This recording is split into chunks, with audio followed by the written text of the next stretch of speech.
Aku tidak bisa berkreasi suka-suka. Ya karena kita nggak boleh asal lah bikin agama, kita mesti bikin agama yang modern dan relate, yang mungkin akan maju. Tapi kan, bisa aja kalau aku pengennya bikin agama, ini aja, bit cultish, jadi buat YTTA. Jadi pertemuannya rahasia gitu. Eee, oke, satu lagi Mel, eee, aku memikirkan bagaimana kalau kita bikin agama dan kita bikin sebuah cerita mengenai awal mula alam semestanya. Kan tiap agama tuh memiliki ceritanya masing-masing gitu loh. Nih, kita kalau bikin agama, kita mau bikin gimana nih ceritanya? Udah nggak bisa nih cerita nggak sih? Sadur dari naturalistik aja. Awas. Ada yang rajin baca, one day one juz, one day one ayah, kan? One day one surah dan seterusnya. Ada yang rajin menelaah, buka tafsir ini, tafsir itu. Ada yang rajin menghafalkan, ya Masya Allah. Tapi maaf, apakah semua orang itu dianggap benar oleh Allah ketika berinteraksi dengan Al-Quran? Tidak. Assalamualaikum warahmatullahi wabarakatuh. Masih kembali di channel saya. Tentunya kita sudah mendengarkan bagaimana cuplikan videonya. Tentunya kita sangat kaget ya dengan pernyataan Kumela ini, di mana Kumela ini mau membuat agama baru.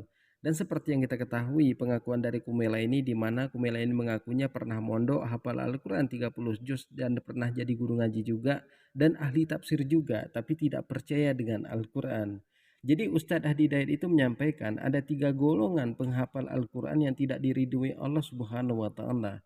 Jadi kepada teman-teman di sini jangan kemana-mana dulu, karena kita akan mendengarkan bagaimana penjelasan Ustadz Hadi Dayat. Selamat menyaksikan. Keberhasilan ahli Al-Quran itu adab. Buka Quran surah ke-35 ayat ke-32, nah, paling kiri sebelah atas. Thumma awrathna al-kitaba alladhina istafayna min ibadina. Kemudian kami wariskan Al-Quran itu kepada hamba-hamba yang kami pilih. Awas. Ada yang rajin baca, one day one juz, one day one ayah, kan? One day one surah dan seterusnya. Ada yang rajin menelaah, buka tafsir ini, tafsir itu. Ada yang rajin menghafalkan, ya Masya Allah. Tapi maaf, apakah semua orang itu dianggap benar oleh Allah ketika berinteraksi dengan Al-Quran? Tidak. Ada 3 golongan. Faminhum zalimun li nafsi. Ada orang yang senang dengan Al-Quran tapi zalim orangnya. Rajin baca dia, rajin tapi zalim, tidak mampu menempatkan ayat Quran sesuai dengan tempatnya. Apa? Zalim itu menempatkan sesuatu bukan pada tempatnya. Ini penghapus buat menghapus tulisan di papan tulis. Asalnya begitu. Tapi digunakan untuk melempar orang misalnya. Nah, itu zalim namanya. Gelas tuh fungsinya menampung air untuk minum. Gayung fungsinya untuk mandi. Ada orang minum pakai gayung, mandi pakai gelas. Itu zalim namanya. Ada orang sering ngaji, baca qul huwallahu ahad, katakan hanya Allah yang esa, hafal ayatnya, tahu maknanya, tapi tidak menempatkan ayat sesuai dengan tempatnya. Dia katakan di lisannya semua agama sama. Dzibin, celaka orang-orang yang dusta, hafal ayatnya, sering baca, tahu artinya, tapi dia berdusta. Itu zalim namanya.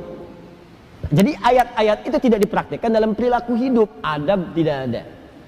Wa minhum muqtasid, ada golongan kedua, meninggalkan sifat yang pertama, naik tingkat, tapi belum ada nilai kebaikan pada dirinya, hanya untuk dirinya saja. Muqtasid itu paket hemat. Jadi ahli Quran, kalau perilakunya nampak kegiatan sehari-hari sering mojok di masjid misalnya, atau dekat tiang-tiang nyandar, baca ngulang-ngulang hafalan. Tapi kalau diminta, Mas bisa ngimamin, yang lain saja. Nah, itu paket hemat kata Quran. Hemat untuk dirinya, belum bisa diberikan pada yang lain. Yang ketiga, wa minhum sabiqum bil khairati biiznillah. Adab. Ada ahli Quran, kesuksesan interaksinya dengan Al-Quran dibuktikan dengan menampakkan perilaku baik dalam kehidupan. Sabiqum bil khairat, kalau bisa nomor 1 dia mengerjakan kebaikan. Jadi ciri orang yang berhasil dengan Qurannya, kata Allah, adalah adab. Jadi jangan bangga kalau anak Anda hafal 30 juz, tapi nggak merubah perilakunya. Yang pada itu hafalan banyak, tapi perilaku semakin durjana. Yang salah tuh dalam hafalannya. Ada yang keliru. Ciri orang tuh kalau sudah dekat dengan Quran, karena Quran itu baik, maka akan ada perubahan dalam dirinya. Minimal tuh sifatnya dulu lebih tenang, lebih terukur, lebih baik. lama-lama jadi sikap, sopan, adabnya muncul. Kalau ada kebaikan pengen segera dikerjakan. Kalau lihat sampah di masjid pengen segera ngambil. Kalau lihat ini belum nyala pengen segera nyalakan. Kalau lihat saf kosong pengen ngejar safnya. Itu dorongan kebaikannya cepat sekali.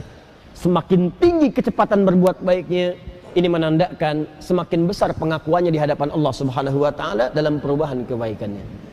Jelas sampai sini? Baik. Alhamdulillah kita sudah mendengarkan bagaimana penjelasan dari Ustadz Hadi Dayat. Jadi tentunya kita kaget ya dengan pernyataan dari Kumela ini, di mana Kumela ini mau membuat agama baru.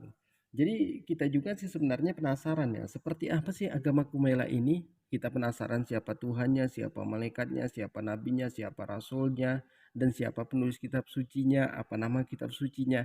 Itu yang membuat kita penasaran. Jadi kita tunggu aja agama baru dari Kumela ini dan teman-temannya gitu.